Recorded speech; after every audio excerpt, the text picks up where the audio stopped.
ये है आप नहीं बताया हाँ अरे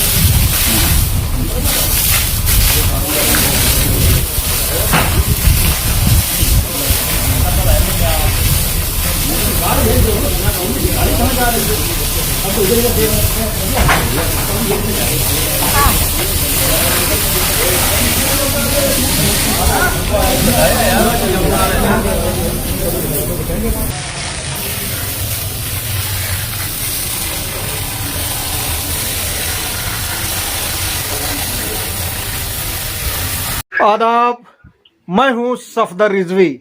आप देख रहे हैं लाइव एक्सप्रेस चैनल। आपसे गुजारिश है कि इस चैनल को सब्सक्राइब करें, लाइक करें, शेयर करें और कमेंट करें। अब देखें एक अहम खबर। फर्रुखाबाद में आज एक धार्मिक स्थल को आग लगा दी गई।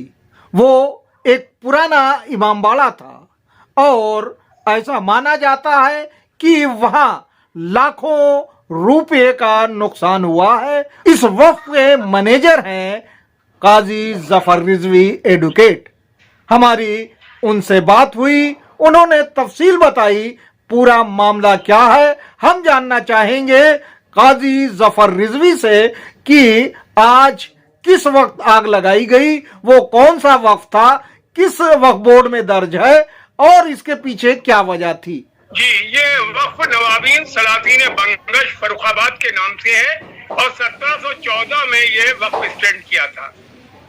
इसमें नजफ और करबला, दफनगाह ताजिया और कब्रिस्तान, आराजी और हुसैनी दरवाजे से लेकर के आराजी नगला खारबंदी वजीर जेर किला में मौजूद है, जिसको नवाब मोहम्मद खां बंगश वाली फर्रुखाबाद ने फर्रुखसियर के नाम से जब शहर बसाया था, वो खुरासान से मोतबर शाह को लाए थे खुरासानी और 1710 में करबला पहले बनवाई है, शहर बाद में बसा है।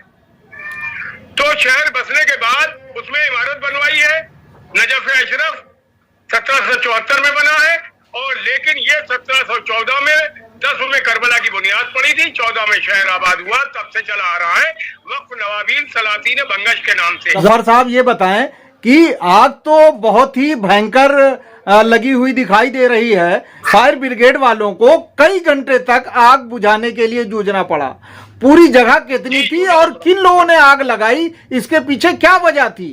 इसके पीछे ये है कि वो आतंकवादी शय है। जैसे पाकिस्तान में शियों के साथ कत्लेआम हो रहा है, उनकी मज़ारात खोदे जा रहे हैं, उसी पैटर्न पे इन्होंने 2 कब्रें यहाँ खोद दी। नजीबुन्निसा बेगम की, जो नवाब मुजफ्फरजंग की ज़ौजा थी, उनकी कब्र खोदी, बर्बाद किया और उसके बाद पीछे उन्होंने अदाखाने में आग लगा दी, जिसमें 3 घंटे फायर ब्रिगेड को लगे हैं। अथॉरिटीज पूरी शहर की इकट्ठा थी और हमारी एसएसपी और कलेक्टर और एसडीएम सदर सारी अथॉरिटीज आ गई थी के सामने। फायर ब्रिगेड ने जब बुझाने की कोशिश की तो आग की लपटें दूर तक आ रही थी। लोग दूर दूर से आ गए थे। जैसे ही खबर मिली है सब आए हैं और मैं तादाद किसकी गिनूं, सब नारे लगा रहे थे कोई। हाँ, फायर ब्रिगेड की टीम ने 3 घंटे में बुझा पाई है आग। जफर साहब ये बताएं कि इस करबला को बर्बाद करने के पीछे किन लोगों की नजर लगी हुई है, वो क्या चाहते हैं? वो असल में वहाँ कुछ गलत लोग दिन भर बैठते हैं और वो ये मैंने जो रिपोर्ट की है, जिन लोगों के नाम, एक साबिर है जो कि गढ़ी अब्दुल मजीद खां के रहने वाले हैं, लकड़ी फाड़ते थे, वो वहाँ औरतों का कारोबार कर रहे हैं और शोभी जो है लंदन के लड़के वो उस पर कब्जा करें, जो अपने को हसन रजा का बहनोई बताते हैं। इस चक्कर में धमक से वो वहाँ कब्जा करे हैं। औरतें वहाँ हाजिरी बजाती हैं और तराजू वो पलटे लगा करके उसमें पैदा करा जा रहा है और अराजक तत्व दिन भर इकट्ठा रहते हैं। इसी वजह से ये शरारत होती है। ये 4 मरतबा वहाँ 6 मरतबा आग लग चुकी है। अभी पिछले साल 2023 में 17/18 मई की रात को वहाँ आग लगा दी गई थी और इन्वर्टर और सब चीजें उठा ले गए थे और सोने चांदी के ताजिए आलम सब जा चुके थे। और उसमें पुलिस ने, जब हमने नामजद रिपोर्ट की थी, पुलिस ने इन्हें लीक सीप करके, इन्होंने लेन देन करके उसमें फाइनल रिपोर्ट लगवा दी। मुद्दई को हमको खबर ही नहीं दी गई। जफर साहब, जब हमने कंप्लेंट की तो एसपी ने उस वक्त के थानेदार को हटा दिया। जफर साहब ये बताएं कि आप इतने लंबे अरसे से इस वक्त के मैनेजर हैं और आपसे वहां का इंतजाम सुधर नहीं रहा है, तो आपको दोषी ना माना जाए तो फिर किसको दोषी माना जाए? नहीं, मैंने तो भैया इंतजाम सब किया। मैं खाने खवाने वहां नहीं जाता।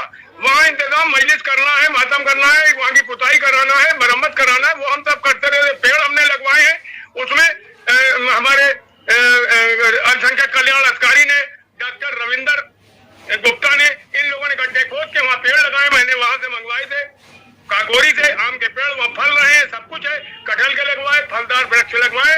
अल्पसंख्यक कल्याण अधिकारी ने खुद गड्ढे खोद के वहां लगाए हैं और उन पेड़ों को भी ये नुकसान पहुंचा रहे हैं। उनमें फल आता है, वो बेच लेते हैं, खा देते हैं। जब मना करो, और रिपोर्ट पुलिस जो है उनसे मिली हुई है। जफर अब एसपी ने कार्रवाई की है, अब वहाँ पिकेट बैठी हुई है। जफर साहब ये बताइए कि ये कितनी बड़ी जगह है और जिस जगह पे आग लगाई है, क्या ये पुरानी इमारत थी? कुछ लोग इसे तोड़कर कब्जा करना चाहते हैं क्या?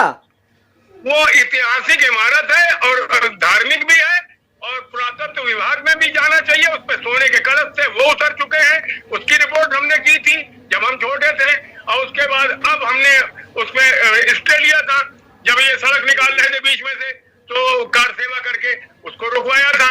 अब हम कहाँ तक ये करते रहते, अपने दम से करते हैं और हमारे फॉलोअर्स हमारा मदद करते हैं। लेकिन अब ये अराजक तक तो ये तय कर रहे हैं कि हम इसको बर्बाद करेंगे, इसमें से पैसा ही खाते रहेंगे, तो ये नुकसान पहुंचा रहे हैं। इनके खिलाफ अगर कार्रवाई हो जाए तो दूसरा कोई गड़बड़ नहीं करेगा। एक दो बार मूर्तियां रखी जा रही थी अभी 4 साल पहले, सब प्रशासन दौड़ पकड़ा, उसी मकबरे में मूर्ति रखना चाहते थे जिसमें कब्रें तोड़ी गई हैं। ये बिल्कुल इसराइली ढंग से किया गया है, जैसे पाकिस्तान में होता है शियों के साथ, वो हिंदुस्तान में हमारे यहाँ फर्रुखाबाद में लोगों ने शुरू कर दिया है। अब कौन लोग हैं, ये पुलिस जांच का विषय है, और पुलिस जांच करके कार्रवाई दोषियों पर जरूर करेगी। मुझे प्रशासन से पूरी उम्मीद है। जफर साहब ये बताएं कि वक्फ बोर्ड का क्या रवैया रहा है, जब आप ये बता रहे हैं कि ऐसी घटनाएं पहली बार नहीं बल्कि कई बार हो चुकी हैं, तो आपने क्या वक्फ बोर्ड को इसकी जानकारी दी है या नहीं दी है? और आज की घटना की जानकारी को लेके आपकी वक्फ बोर्ड में किससे बातचीत हुई है? और ये सुन्नी वक्फ बोर्ड में दर्ज है या शिया वक्फ बोर्ड में दर्ज है? ये सुन्नी वक्फ बोर्ड में इसलिए दर्ज है, नवाबीन सलातीन बंगश जो थे, मोहम्मद खां बंगश सुन्नी थे, लेकिन उन्होंने करबला पहले बनवाई, शहर बाद में बताया है। और ये अली जैदी को हमने 8 जनवरी 2022 को दिखाया था, वो देख गए थे अपनी आंखों से। उसके बाद भी इन्होंने काम नहीं किया, और बिल्किस जमानिया का जो 1802 का वक्त था, वो उसमें ये दर्ज था, उसको इन्होंने डिलीट कर दिया अपने यहाँ से। लिहाजा सुन्नी वक्फ बोर्ड में जो 93 में दर्ज है, तो हमने उसी को पोर्टल पर दर्ज कराया है। उसके मैनेजर हम सायात हैं, मुजफ्फर जंग की भी है और मोहम्मद खां बंगश की भी है। नजफ मुजफ्फर जंग ने बनवाया और मोहम्मद खां बंगश ने करबला बनवाई थी। जफर साहब ये बताएं, अगर ये शिया वक्फ बोर्ड में प्रॉपर्टी दर्ज होती तो क्या इस तरह से इतना नुकसान होता और बार बार नुकसान होता? क्या इसके लिए आप अली जैदी जो चेयरमैन शिया वक्फ बोर्ड के हैं उनको दोषी मानते हैं? उन्हें बिल्कुल दोषी मानते हैं। हमने उनको आज भी पोर्टल पे भेजा है और उन्होंने फोन नहीं उठाया। मैं करता रहा, और लोग भी करते रहे, उन्होंने फोन नहीं उठाया। बहरहाल ये लेटर हमने उन्हें भेज दिया, कॉपी शासन को भी दी है, डीजीपी को भेजी है। तो शिया वक्फ बोर्ड अगर काम करता होता तो ये नौबत नहीं आती। जफर उसमें एक शख्स है जो अपने को कहता है कि हम हसन रजा के बहनोई हैं, यही शोभी शारिफ पुत्र लट्टन, और उसको इन्होंने फर्जी तरीके से एक सर्टिफिकेट जारी कर दिया था। 187 करबला फर्रुखाबाद जिला फतेहगढ़ जिला फर्रुखाबाद जो थी, उसको इन्होंने फर्रुखाबाद में दिखा करके इसको बना दिया था। इसलिए ये उसमें दखल देने लगा, और आज भी नहीं है वो, और जब भी नहीं था। लेकिन हसन रजा ने कहा तुम सोचा साहब मन जगाओ। हमने ये कहा ये सुन्नी वक्फ बोर्ड में दर्ज है, आप इसमें दखलंदाजी नहीं करें। जफर साहब ये बताएं कि क्या आपने मौलाना कल्बे जवाद साहब को भी फोन किया और उनसे भी संपर्क करने की कोशिश की, क्योंकि वो अपने को कायद बताते हैं और वक्फ को बचाने वाला बताते हैं? ऐसी स्थिति में आपको उनसे बात करनी चाहिए थी, क्या आपने बात की? उन्होंने फोन ही नहीं उठाया। वो तो हमारा नाम सुनते ही वो उसको फोन को डेड कर देते हैं, क्या करते हैं, उठाते ही नहीं है फोन, तो कभी उठाते ही नहीं है वो। जब कभी जा रहे हैं, अरे जफर भाई आप तो मेरे बाप के हम बल्ला हैं, फला हैं, ये कह के पीछा छुड़ाते हैं। और जब उनसे कोई पूछता है इन पर कमेंट करो, कहने नो कमेंट, वो हमारे बाप के हम पल्ला हैं, वो बड़े काबिल हैं, ये कह देते हैं। तो उन्होंने उनकी सरपरस्ती में तो तबाही हो ही रही है शिया वक्फ बोर्ड की, और खुद साख्ता सरपरस्त है। न उनके साथ कोई अंजुमन है, न उनके साथ कोई अच्छा आदमी है। कहीं उनके साथ वो है, एक वो बीमार है जिसको कहते हैं कि अपराधी मीसम अपराधी और मीसम बौना, दो हैं।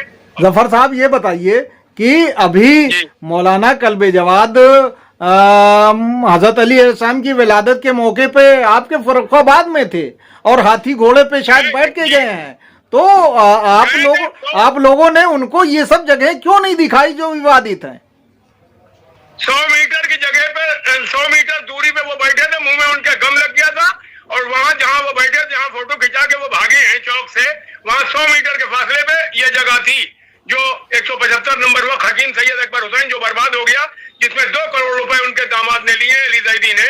मनोज अग्रवाल पूर्व MLC थे, अब वो भाजपा में चला गया, पहले बसपा में था, लिहाजा उन्होंने बर्बाद करवाया है, उन्हीं की सरपरस्ती में ये वक्त बर्बाद हुआ है। मेरे फर्रुखाबाद में करोड़ों रुपए की जायदाद उन्हीं ने बर्बाद की, 50 करोड़ की वही जायदाद है जिससे 100 मीटर के फासले वाली ये बैठे रहे। कल जवाद हो गए नहीं, उधर मुंह नहीं किया, इन्होंने पीट करके फोटो खिंचवाया और वहां से चले गए। और जब वहां पहुंचे दरगाह हजरत बागियों में, तब उन्होंने जाके जबान खोली और मैनेजर को मुतवल्लियों को वो उसका गुनहगार ठहराया कि उन लोगों ने फोटो किया। मैंने क्या करा, मैं तो बजाता रहा, आखिर में इन्हीं के दामाद ने खाया, इन्होंने खाया। जफर साहब ये बताइए, आपकी एक लंबी उम्र है, आपके तजुर्बे बहुत अच्छे हैं, बहुत ज्यादा हैं, और लोग आपको तूले उम्र मिले इसके लिए दुआ भी करते हैं, लेकिन क्या ये कहना पड़ेगा कि आप तमाम के तमाम वक्फ बर्बाद करके रुखसत होंगे? क्योंकि जिस हिसाब से बर्बादी हो रही वक्फ की और आप बचा नहीं पा रहे हैं, आप हमारे करीब हैं, लेकिन हम सवाल तो ये आपसे कर ही सकते हैं। नहीं, बिल्कुल कर सकते हैं, आपको हक है, लेकिन मैं कोशिश यही कर रहा हूँ जितना बचा सकता हूँ बचाऊं। ये तो शहर के लोग जानते हैं और हमारा रिकॉर्ड बताएगा कि हमने कितने औकाफ को बचाया है और कितनों में हम आज भी लोगों को, दूसरों को बैठाते हैं। अब बदकिस्मती है, जिनको हम अच्छा समझ के बैठाते हैं वही उसको जाके शिया वक्फ बोर्ड या सुन्नी वक्फ बोर्ड में जाके पैसा दे करके बेचने का परमिशन लाते हैं, कोई बिना परमिशन के बेच देते हैं, नाजायज कब्जे कराते हैं। तो ये हमारी बदनसीबी है। हम तो उनको वैसा समझते हैं जैसा हज़रत अली के साहब थे, अपनी जान देते थे और उसके बाद भी जबान पर कायम रहते थे। मीसम, अबू जर, सलमान, हम मिक़दाद जैसे लोगों को समझते थे, लेकिन हमें ये नहीं मालूम था अबुल आस जैसे लोग हमारे खानदान में हैं, ये सब दाखिल हो गए हैं, मुआविया की औलादे हैं। अबुल आस का खतरा जरूर है, उस कूफे में जिसके लिए अनीस ने कहा था कूफे से मिल रहे हैं किसी शहर के अंदर, डर है ये अनीस कहीं लखनऊ ना हो। जब 2-2.5 साल पहले अनीस के जमाने में लखनऊ का ये हाल था, अब हम इनका क्या गिला करें, कल्बे जवाद का या अली जैदी का या यासूब अब्बास का। जफर साहब, ये 3 या 4 बार घटनाएं हो चुकी हैं, आप जैसा कि बता रहे हैं आग लगाने की, तो 5वीं बार घटना ऐसी ना हो उसके लिए आपने क्या प्रयास किया है और क्या योजना बनाई है और उसके लिए क्या कारगर कदम उठा रहे हैं आप? उसमें हम चौकीदार रखेंगे अपना, रात को 8 बजे के 7 बजे के बाद वो चार्ज ले ले और वहीं अंदर रहेगा। उसमें इमारत इतनी जगह रहने की है और वहाँ इन्वर्टर वगैरह भी है और समर भी लगा है और बाकी जहाँ बाउंड्री सब तरफ से बनी हुई महफूज है, उसको रखेंगे और बाकी फिर सुबह जाके उसकी खबरगिरी करेंगे। और शहर के लोग जो हमारे आते जाते हैं, फजर के बाद बहुत से लोग जाते हैं अपने कब्रिस्तान वहाँ फातिहा नजर के लिए। हजरत अली के यहाँ हर महीने पे नजफ अशरफ में 21 हर महीने की 21 को नजर होती है, वारसी लोग करते हैं। और 10 तारीख को हर महीने की इमाम हुसैन का वहाँ करबला में जहाँ रोजा, वहाँ न्याज करते हैं। कम से कम उसमें 1000-1500 आदमी आते हैं और फल और हर तरह की मिठाई वहाँ मौजूद होती है और भर भर के सबको दी जाती है और सोयाबीन की बिरयानी बढ़ती है ताकि हर एक आदमी खा सके। अच्छा, एक जफर साहब ये बताइए कि अभी 14 फरवरी को शिया वक्फ बोर्ड की मीटिंग है, क्या आप वहां के चेयरमैन अली जैदी से इस बात की अपील करेंगे कि इस वक्फ को लेकर वो अपने वक्फ बोर्ड में यानी शिया वक्फ बोर्ड में कोई कार्रवाई करें और जो मीटिंग हो रही है उसे आप कानूनी एतबार से लीगल मानते हैं या इलीगल मानते हैं? मीटिंग तो इलीगल है, लेकिन वो है ये कि ऑनरेबल हाई कोर्ट के कंटेम्प्ट से बचने के लिए जो हाई कोर्ट ने तालकटोरे के जायज मुतवल्ली फैजी साहब को ऑनरेबल हाई कोर्ट ने कंडीशनल ऑर्डर ये दिया था कि इनको सुना नहीं गया, लिहाजा वक्फ बोर्ड ने 3 महीने के अंदर यानी 11 फरवरी तक सुन करके डिसीजन ले। लिहाजा 11 फरवरी तक इन्होंने कुछ नहीं किया, उनको एक नोटिस जारी कर दिया 8 फरवरी को कि आप 14 को आके वक्फ बोर्ड में हाजिर हों, अपना आगे पक्ष रखें। तो ये मीटिंग सिर्फ वो ताल कटोरी की करबला और फैजी वो बेअली नहीं सही, वो माविया सही कि अगर वक्फ बोर्ड की हिमायत में नहीं है तो फैजी की अदावत में हो रही है। इसलिए शनिचर का दिन सेकंड सैटरडे को उन्होंने 14 तारीख रखी है, जबकि 11 को टाइम खत्म हो गया जिसमें उनको फैसला लेना चाहिए था। वो फैसला नहीं लिया, कंटेम्प्ट खौफ से इन्होंने अली जैदी साहब ने रीशान के जरिए उनको नोटिस भिजवाया है कि 14 तारीख को आके अपना पक्ष रखें। जफर साहब, आपसे एक सवाल ये भी है कि मौलाना कल्बे जवाद, उनका अपना एक रसूख है, उनकी अपनी एक शख्सियत है, उनकी अपनी एक आवाज है, और शायद उसी आवाज की वजह से लखनऊ में ऐसी कोई घटना नहीं हुई जैसी आपके फर्रुखाबाद में हुई है। यानी फर्रुखाबाद में जो घटना हो रही है और आप उसे रोक पाने में नाकाम हैं, ये इसकी क्या वजह है? मुसलसल पै दर पे अलग अंदाज से यहाँ घटनाएं हो रही हैं। अब ये घटनाएं इन अराजक तत्वों द्वारा की जा रही हैं जो तखरीबकार होते हैं, बिल्कुल उसी पैटर्न पे है जैसे पाकिस्तान में शियों के खिलाफ कार्रवाई हो रही, यहूदी और नसारा की तरह वो हरकतें करते हैं, वही यहाँ कर रहे हैं। अब उसमें भाई हसन रजा के बहनोई लगते हैं, शारिफ शोबी वो इन्वॉल्व है और उनके खिलाफ हमने नामजद रिपोर्ट की है आज भी। और उनका एक शागिर्द है जो लकड़ियां फाड़ता था, साबिर गड़ी अब्दुल मजीद खां, थाना मो दरवाजे का रहने वाला। गड़ी अब्दुल मजीद कोतवाली फर्रुखाबाद का है, ये थाना मो दरवाजा के रहने वाला है। थाना मो दरवाजा से 1 किलोमीटर पर ये वाकया हुआ है। जफर साहब, ये बताएं, इस घटना की FIR आपने तो एक एप्लीकेशन दी है पुलिस को, लेकिन इस घटना की तो FIR, इस घटना की FIR होनी चाहिए। वो FIR आप दर्ज करवाएंगे या वक्फ बोर्ड दर्ज करवाएगा?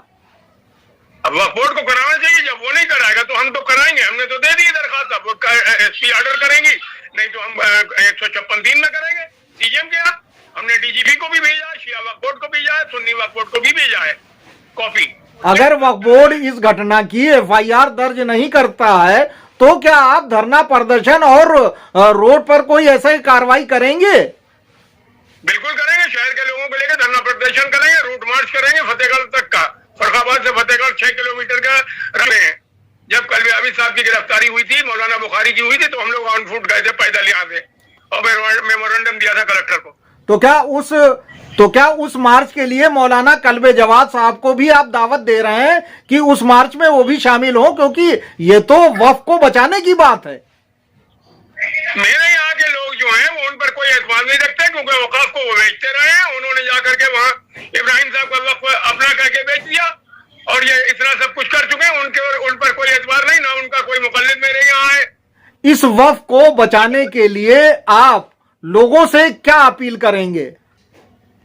हम अपने शहर के लोगों से और मुअज़्ज़िज़ जो औकाफ को बचाने वाले लोग हैं पूरे हिंदुस्तान में, हम उन सब से ये अपील करेंगे कि कम से कम ये हमारा मॉरल सपोर्ट करें और हम ये मार्च करेंगे और परमिशन लेके जो भी जमहूरियत के तहत होता है कानून के दायरे के अंदर हम एहतजाज भी करेंगे, प्रोटेस्ट करेंगे और उसके बाद हम हर तरह से तैयार हैं कानूनी तरीके से लड़ने को और इसको बचाने के लिए अपने आखिर दम तक बचाएंगे।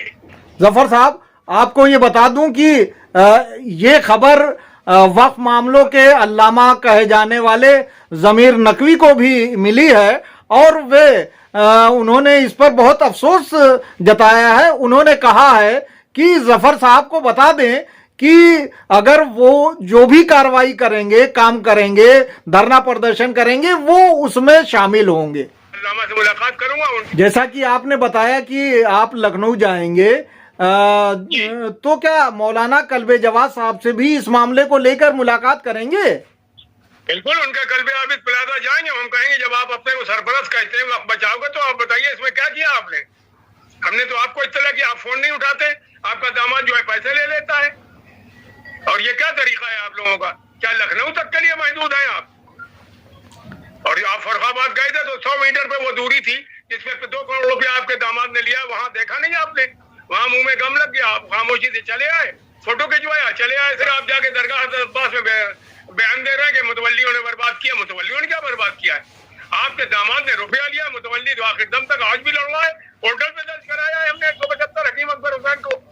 बहरहाल, वक्फ के साथ छेड़छाड़ सिर्फ लखनऊ में ही नहीं बल्कि दूसरी जगहों पर भी हो रही है और उसी की एक कड़ी फर्रुखाबाद के इस वक्फ में आग लगाने से हुई है। जफर रिजवी इस मामले को बहुत ही गंभीरता से ले रहे हैं। उनका कहना है कि वे इस मामले में एफआईआर दर्ज कराने की कोशिश करेंगे। अगर एफआईआर दर्ज ना हुई तो वो हर कार्रवाई करेंगे जो जरूरी होगी। हम आपसे विदा ले रहे हैं। आपसे गुजारिश है कि इस चैनल को सब्सक्राइब करें, लाइक करें, शेयर करें और कमेंट करें।